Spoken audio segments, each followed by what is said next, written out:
আসসালামু আলাইকুম, কেমন আছেন? আলহামদুলিল্লাহ আমরাও ভালো আছি। আপনাদের সাথে একটা নরমাল ডালের রেসিপি শেয়ার করছি। মানে একদম সচরাচর বাসায় যদি মাছের মাথা থাকে এটা ইজিলি রান্না করা যায়। তো আজকে আমাদের বাসায় পাঙ্গাস মাছের মাথা ছিল, এটা দিয়ে আর কি এই ডালটা রান্না করব। এই যে এই ডালটা রান্না করার জন্য হলুদ, মরিচ, আদা, রসুন, জিরা, তারপর হচ্ছে দারচিনি বাটা সব কিছু নিয়ে নিয়েছি, পেঁয়াজ কেটে নিয়েছি।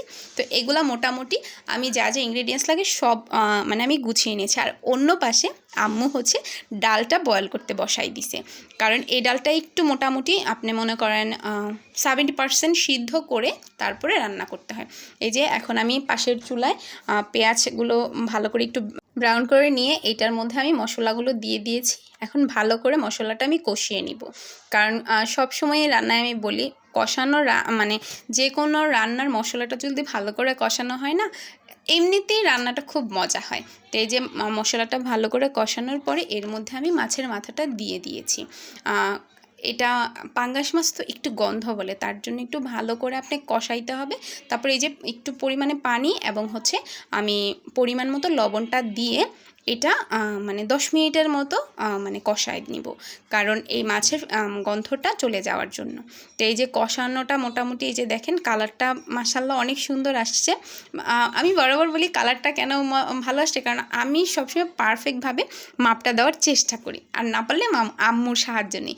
এই তো এখন আমার ডালটাও সিদ্ধ হয়ে গেছে। এখন ছেঁকে ছেঁকে আমি ডালটা আর কি মাছের মাথা যে মশলাটা কষিয়েছে ওইটার মধ্যে দিয়ে দিয়েছি, কারণ আমি ডালের নিচের পানিটা দিব না, কারণ আমি আলাদা গরম পানি পাশের চুলায় বসিয়ে রেখেছি। কারণ এই ডালটাতে আমি ঠান্ডা পানি ইউজ করব না, কুসুম কুসুম গরম পানি ইউজ করব। এর মধ্যে আমি ডাল কষানো বসিয়ে রেখে ছাদে চলে গিয়েছিলাম। বিশ্বাস করেন বৃষ্টির একটা ওয়েদার ছিল, এত সুন্দর বাতাস, এবং আসলে মন কিছুদিন যাবৎ বলতে অনেকই খারাপ, তারপরও নিজেকে স্ট্রংভাবে রাখার চেষ্টা করছি।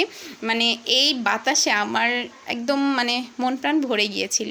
এই যে দেখেন আমাদের গাছের পেঁপে, সবাই মাশাআল্লাহ বলবেন। তারপর আমি ছাদ থেকে নেমে এসেছি। এই যে এখন ডালটা মোটামুটি আলহামদুলিল্লাহ কষে গিয়েছে। এখন আমি গরম পানিটা আর কি ডালের মধ্যে দিয়ে দিয়েছি। তো এখন ডালটা হতে থাকুক, এখন আমি এই ডালটা ঢেকে দিচ্ছি। এই যে দেখেন ডালটা বলক চলে আসছে।